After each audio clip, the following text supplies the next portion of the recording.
என்னால் தனியாக அந்த உலகத்தில் வாழ முடியும். எனக்கு தேவையான விஷயங்களை கண்டிப்பாக செஞ்சுக்க முடியும். ரிலேஷன்ஷிப் ஓரியன்டான வரக்கூடிய எமோஷனல் லாங்கிங்கிறதுலாம் வேறு.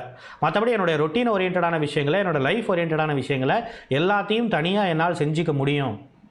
அதுக்காக போய் நான் ஒரு ரிலேஷன்ஷிப் தேடணுங்கிற அவசியம் இல்லை. அப்படிங்கிற அளவுக்கு நம்மளுடைய செல்ஃப் ட்ரஸ்ட்டை பில்ட் பண்ண வேண்டியது இருக்குது. Which is very important thing. Yes, then what else? Break the ambition dependency. இவங்க கூட கமிட்டடாக இருந்ததுனால என்ன மிகப்பெரிய ஒரு பிரச்சனை இருந்திருக்கும்? அவங்களோட சேர்ந்து தான் நம்ம கனவு பண்ணுறோம்.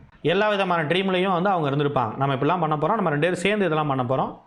ஓகே, அதில் சில சேலஞ்சஸ் வரும், அது ரொம்ப கஷ்டம் தான். பட் அதை நீ பார்த்துப்ப, ஒன்றும் பிரச்சனை இல்லை.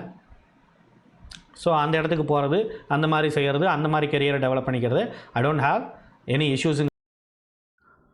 உங்களுடைய ட்ராமா அண்ட் எமோஷனல் பெயின்லேருந்து விடுபட ஹீலிங் வெபினார் கூடிய சீக்கிரம் தொடங்க போது உடனே ரெஜிஸ்டர் பண்ணிக்கோங்க.